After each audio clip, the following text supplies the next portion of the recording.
Thanks for being with us on a Thursday. I'm Savannah Sellers. Joe is on assignment. We're going to begin this morning with President Trump on his way back to Washington after wrapping up his Asia tour with a high-stakes face-to-face summit with China's President Xi. The two leaders met in South Korea overnight with the goal of easing trade tensions.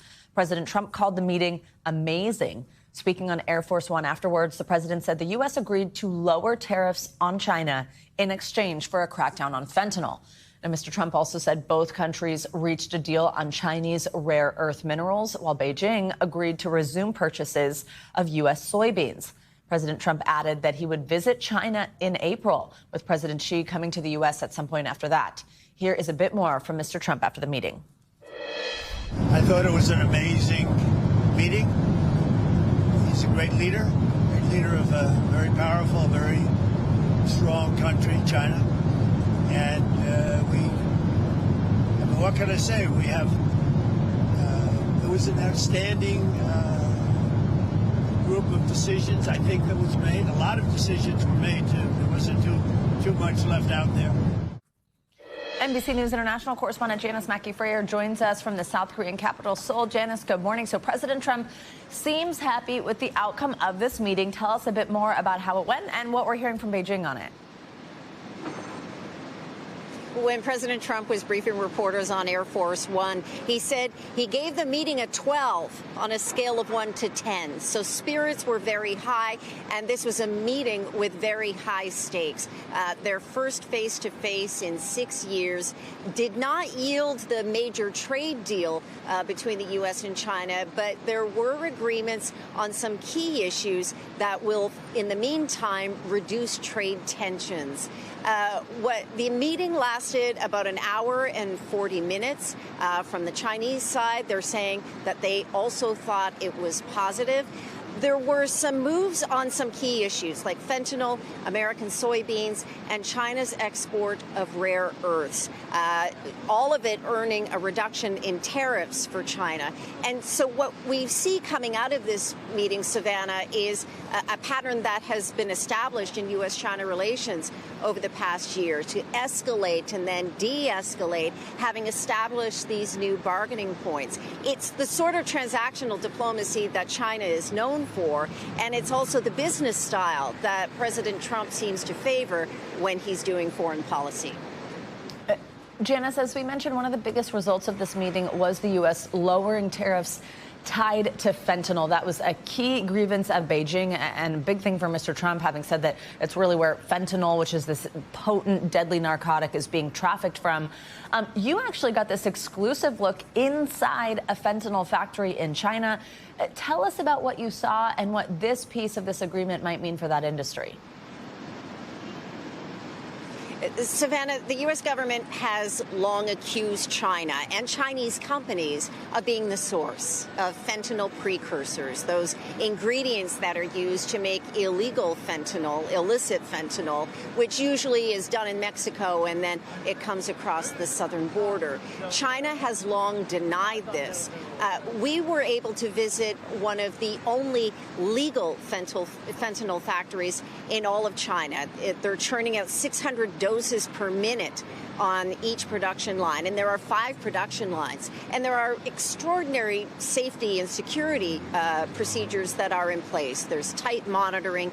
Every single vial has 4 different codes on it that make it possible to trace each vial back to the company. So the president of the company said it's impossible that any of his company's fentanyl has leaked into the United States. What we saw with this meeting today is President Trump emerged convinced that Xi Jinping is going to do more and work hard, in President Trump's words, to try to stop the flow of these fentanyl precursors into the United States. Janice, also in a surprise announcement ahead of this summit, President Trump ordered the Pentagon to resume nuclear weapon testing. He said immediately, and his terminology was on an equal basis with other nations. Do we know why he wants to do this, and how significant is this announcement, given it came just before this meeting with President Xi? Well, it's a shock announcement, not only around the timing of it, right before this meeting with Xi Jinping, but also around the rationale, basically ordering the Defense Department to immediately start testing of nuclear weapons to reach parity with other countries like China and Russia. Though China, it's been 30 years since their last known test. What isn't clear is why President Trump is choosing to do this now. He has recently been sharpening his rhetoric around U.S. military capabilities, but there are a lot of people, NBC News included, who are out to the White House right now to get some clarity on whether President Trump meant nuclear weapons or nuclear-capable weapons when he made that announcement. Savannah? All right, Janice, thank you very much. Well, Defense Secretary Pete Hegseth says U.S. forces carried strike in the Eastern Pacific on a vessel allegedly carrying drugs to the United States. 4 people were killed. This is now the 14th known time that the Trump administration has launched military strikes on alleged drug-carrying vessels in recent months. Earlier this week, Hegseth said 14 people, he called them narco-terrorists, were killed in strikes on 4 vessels in this same region. He's repeatedly defended these actions, saying the vessels are traveling along a known drug smuggling route. The majority of these strikes have been carried out in the Caribbean off the coast of Venezuela. Well, on Capitol Hill, the bitter stalemate in the Senate continues this morning as the government shutdown enters day 30. There are some signs of potential progress, with lawmakers from both parties telling NBC News that bipartisan talks have picked up again after being stalled for weeks. But yesterday, Democrats tried and failed to pass a standalone bill using a procedural maneuver that would keep low-income food programs funded during the shutdown. It would have required every senator to vote in favor and went down in defeat. Well, in a fiery speech on the Senate floor, Republican Majority Leader John Thune accused Democrats of playing games with people's lives and livelihoods. SNAP recipients shouldn't go without food. People should be getting paid in this country. And we've tried to do that 13 times. And you all have just figured out, 29 days in, that, oh, there might be some consequences. You want to have a discussion about health care?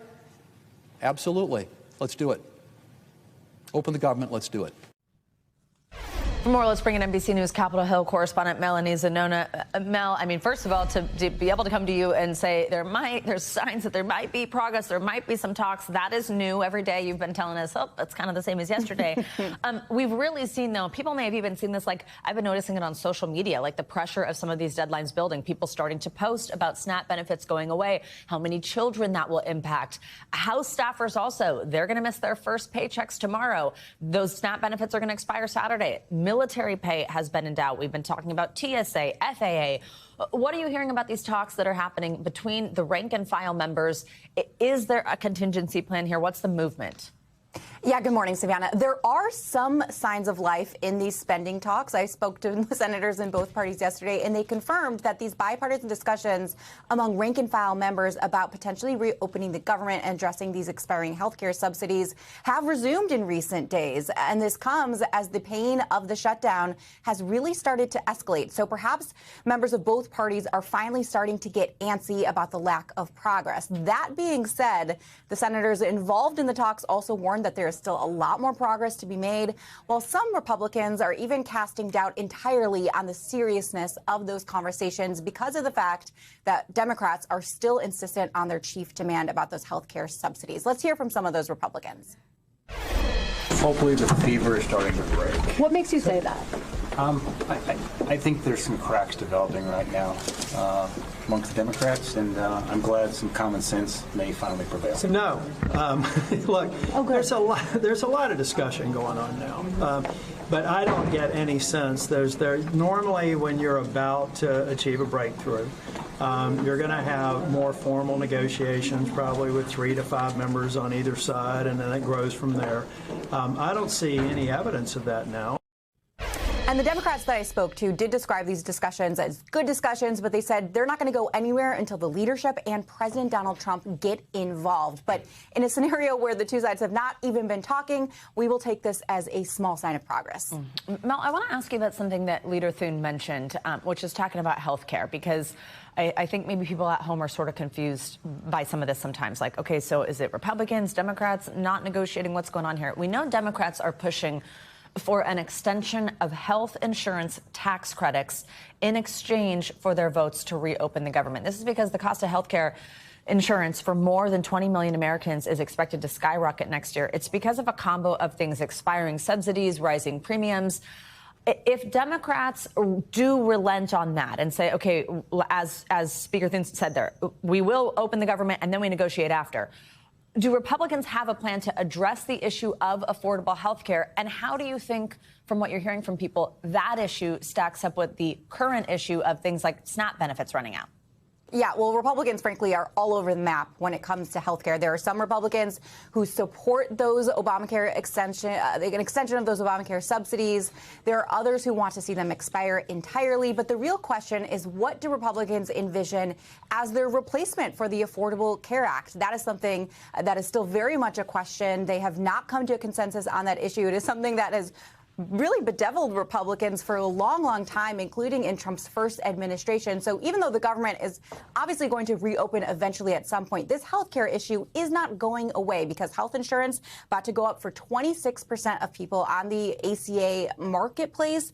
And then people who rely on those subsidies, if those go away, they could see their premiums double, triple, even quadruple in some cases. So this is a huge liability for Republicans. They recognize that, but it's going to take a long, long time for them to figure out a solution. Savannah. All right. Melanie Zanona, thank you very much. Well, in economic news, big news. The Federal Reserve cut interest rates on Wednesday by a quarter point. Now, that was expected. But Fed Chair Jerome Powell appeared to kind of rattle markets after he raised doubts about another rate cut at the next meeting that will take place in December. Let's take a listen to what he said. In the committee's discussions at this meeting, there were strongly differing views how to proceed in December. A further reduction in the policy rate at the December meeting is not a foregone conclusion. Far from it. Policy is not on a preset course.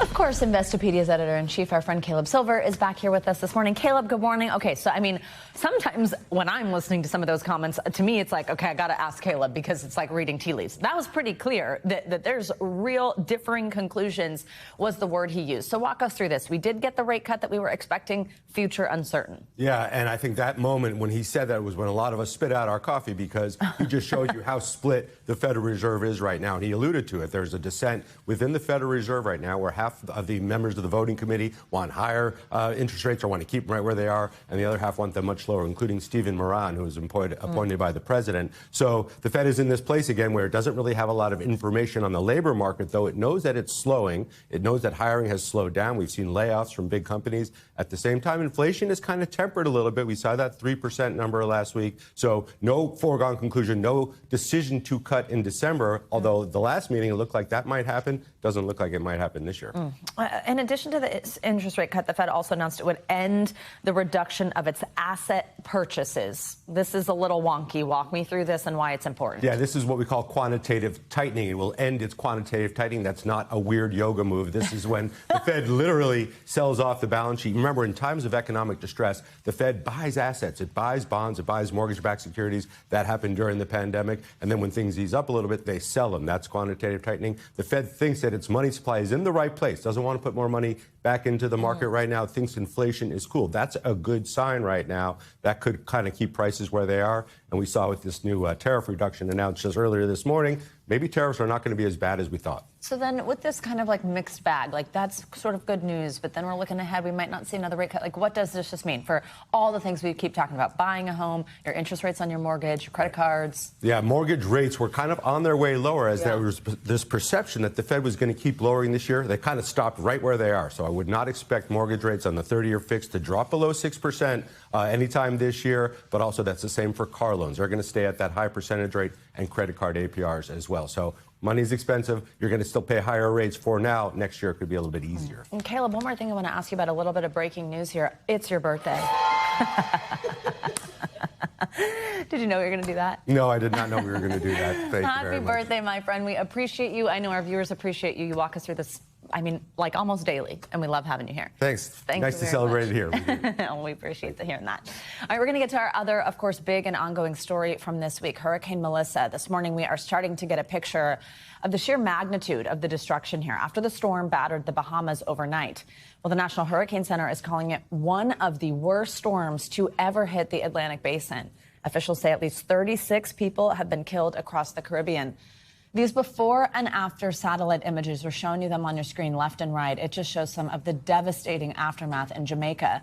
The United Nations regional coordinator for the island called the damage there unprecedented. He says an early estimate shows nearly 1 million people were impacted. NBC News correspondent George Solis has the latest from Kingston. Good morning. Those commercial and relief flights set to arrive here at the airport in Kingston. Now, as for Montego Bay, well, portions of that airport were badly damaged, so it's still unclear when commercial flights may take off there. So it brings a lot of uncertainty for those 25,000 American tourists still stranded essentially in that part of the island. Now, yesterday we got a sense of the devastation in some of the hardest hit areas. We began to head southwest where Melissa made landfall, and the roads there were certainly treacherous. At one point, as we were moving, we actually saw police with chainsaws trying to chop up some of the large tree debris that was along the highway there. Many of them telling me that they were just trying to assess the road on a case-by-case basis. Our next stop was a town called Santa Cruz, where a portion of that roadway was just covered in mud, bringing traffic to a standstill. We talked to some residents there who were telling us the water got up to their waist, if not higher, some of them using buckets to clean up some of the muck and debris, anything that wasn't concrete, roof structures, completely blown away by Melissa's wrath. And then as we try to continue further and further to ground zero, essentially, to Black River, we came to a complete stop. There was too many obstructions, too much mud. Officials saying it's really just one of the areas that's going to be the longest to assess because it has just been so devastated by Melissa. Officials saying that they are now working on those plans to restore power, to restore food and water to some of these most devastated areas. And unfortunately, we are learning more about the death toll. Officials telling us by their count, at least 5 so far this morning, and that possibly includes an infant. Officials still working to assess some of those areas that, again, have not been able to be reached by any vehicle to really just start understanding just how bad the damage was. A lot of officials touring much of the devastated areas by the air. And again, you really get a sense of just that path of destruction as Melissa tore through the island. Some of the flooding here has sort of started to recede and subside. But again, when you talk about the infrastructure and just putting it all together, it is certainly going to take a long time to get a full comprehensive picture of the scope of the damage here. Back to you. All right, George, thank you. Well, now let's bring in Yvonne Rodriguez-Wewell. She is the executive advisor for the Caribbean at Direct Relief. That's a humanitarian aid organization. Thank you so much for making the time to talk with me. I know it is a busy week for you and your team as you're working there. Just in this early assessment, as we've been talking about, just this really horrific damage. One UN official said Jamaica has been devastated at a level never seen before. What are you hearing about the extent of the damage across all of the impacted islands, not just Jamaica? Devastation throughout, unfortunately. Jamaica, Cuba, Haiti, infrastructure damages. In Jamaica, at least 4 hospitals suffered significant damages, which is a reason for serious concerns, as damage to healthcare infrastructure can have long-term impact on post-disaster settings. Experience has taught us that that primary cause of death during these events is not necessarily the impact of the hurricane itself, but what comes in the aftermath due to the lack of continuity to medical services. In Puerto Rico, for example, after Hurricane Maria, more than 4,600 people died because pharmacies were closed, health centers were without power, lack of services for people that suffer from chronic conditions, diabetes, hypertension. Coordinating relief, Yvonne, for one country after a natural disaster, of course, a monumental task. Your team trying to help several different nations, these island nations, they're separated by miles of ocean. I mean, how do you even start to organize a response to this magnitude of a disaster? How do you prioritize? Yes, one of the biggest challenges right now is logistics, as you're saying, ensuring that essential medical supplies and equipment reach the hardest hit areas as quickly as possible, especially where infrastructure and power remain compromised. Our team is also navigating limited local transport capacity, communication disruptions, and the need to coordinate with multiple partners at the same time to avoid also duplication of aid, right? And make sure aid goes where it needs to go first.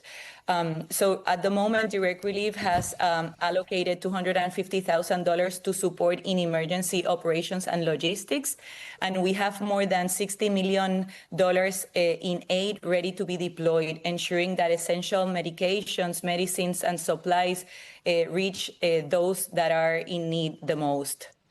The storm also knocked out power, right, to hundreds of thousands of people. And then we've got the major roadways flooded or blocked with debris. All of that makes it difficult to reach some of these hardest hit areas. What are some of the biggest challenges that your team is facing trying to get help and supplies to the people who need it? Yeah, like I said before, the challenges right now are basically the logistics, right? And trying to get these essential medicines and supplies to the hardest hit areas as quickly as possible. We are in constant communication with the Ministry of Health in Jamaica. Right now, we already shipped 100 medical backpacks filled with first aid items for triage care for emergency responders. And we already sent a shipment with 250 requested medical personal care kits that includes hygiene kits for displaced people. So we're in constant communication with the Ministry of Health in Jamaica. We have been for the past couple of years investing in emergency preparedness projects such as solar power for medical warehouses, generators for health centers, and as we have been told, these generators have been working. So that's a little bit of a good news right there. For people watching at home, what can they do to help?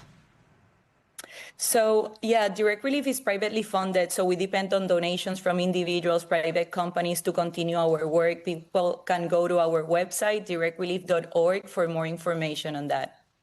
All right. Yvonne Rodriguez, we will thank you very much for making time to speak with me this morning and for the work that you're doing there. We appreciate talking to you. Thank you. Thank you so much. Well, let's get the latest on Hurricane Melissa, because it is still causing trouble across the Atlantic this morning, if you can believe that. Angie Lassman is tracking the storm for us still. She's got more. Hey, Angie, good morning. Hi, Savannah. Good morning to you. We've still got a Category 2 hurricane with Melissa moving northeast now at 21 miles per hour. Really sped up over the past 24 hours, now pulling away from those outer bands across parts of the Bahamas. But we are going to see this kind of remain to be a hurricane for a little while longer as it passes Bermuda late into the overnight hours tonight and into early tomorrow morning, as likely a Category 2. Beyond that, we'll see more weakening. It'll become post-tropical here as we get closer to the weekend. But we will be watching for some rain potentially and that system to pass just to the west of Bermuda later today. Meanwhile, it's a soggy one across the Northeast, the Mid-Atlantic, stretching back across the Ohio Valley. We've got a whole lot of rain that we're watching thanks to this system that's kind of sliding up the coast. Now, we could see some localized flooding anywhere from Boston to Philadelphia today. You want your rain gear. You want to have that rain jacket, the umbrella here through the day today. You can see this is a pause at 8 p.m. still dealing with those showers across this region. And this is really going to increase our winds as well. You'll notice that even as the system moves out tomorrow, we see cooler conditions kind of settling in across the Northeast and those winds ramping up. That, of course, just in time for Halloween. So as we look ahead to Halloween evening, winds 30, 40, 50 miles per hour in some spots, especially closer to the coast. You'll see those stronger winds. This, of course, not only going to make it feel a little chillier with it feels like temperatures anywhere from the 30s in Syracuse to the upper 30s in Albany. As we look to Scranton, we've got 30s for what it feels like. Not quite as chilly for the feels like temperature closer to the coast, but the wind's not great for, of course, those Halloween decorations and such that are likely going to be up as trick-or-treaters get away. Now, trick-or-treating forecasts elsewhere. Yes, we've got the frightening winds, Savannah, across the Northeast. I hate the but wind, so that actually is frightening. Well, okay. Well, you've got to go to, I don't know, Death Valley, California. How about that? 94 degrees and clear skies. We've got Transylvania, Louisiana looking pretty good. Low 60s, expecting mostly sunny skies for Bone Gap, Illinois. We've got Ghost Cove, Florida. I know you like these. I'm so into this. Degrees. Which one? Do you want to read one? I know you like one. Did you just change it to Spokane? Spokane. Yeah, Spokane, Washington. I can take creative. Are the other ones real? Are the other ones real that are made up? You're gonna have to maybe. What's my favorite one is Albuquerque. Come on, say it. That was a stretch. Should we change it permanently? Albuquerque. Why don't you call him up and let me know next hour? People of Albuquerque are not happy with me right now. That's adorable, though. Thank you. You got it. Happy Halloween. We'll see you in Halloween. an hour. All right, well, newly released dramatic video shows these frantic moments. This is when first responders arrived on the scene at an elementary school in Virginia after a 6-year-old student shot his teacher back in 2023. The video was introduced as evidence in the ongoing civil trial over the teacher's allegations that a school administrator didn't do enough to stop the shooting. NBC News senior national correspondent Stephanie Gosk has the details. Law enforcement urgently raced into Rich Neck Elementary, one armed with a long gun, after reports of a shooting in early 2023. These videos released publicly today for the first time as part of a civil trial in Virginia, capturing the frantic scene after a 6-year-old fired a single shot at his first-grade teacher, Abigail Werner. The 9mm handgun left on the floor of the schoolroom, just feet from the children's desks. First responders treated Werner's injuries in the school's front office before racing her to the hospital. In the ambulance, Werner asking EMTs to distract her. In testimony, a surgeon described just how close she came to losing her life that day. The bullet, which is still lodged inside her, sliced through her hand and into her chest. It went past the heart and just barely missed it. Body cam footage from a sheriff's deputy recorded the tense moments among staff the day of the shooting. As soon as he shot it, I was walking down the hall and I heard, and I went right in. Abby was in, the teacher was bloody. The $40 million civil case accuses assistant principal Ebony Parker, sitting at her desk in these images, of ignoring multiple warnings a student had a gun. When you look at that in totality, it's almost shocking, the lack of action there. The defense says hindsight is 20/20, and Parker was just following protocol, including her decision not to search the student until his mother arrived. The defense is saying that there was collective responsibility for what happened there that day. All right, Stephanie Gosk, thank you very much. We thank you for watching, and remember, stay updated on breaking news and top stories on the NBC News app or watch live on our YouTube channel.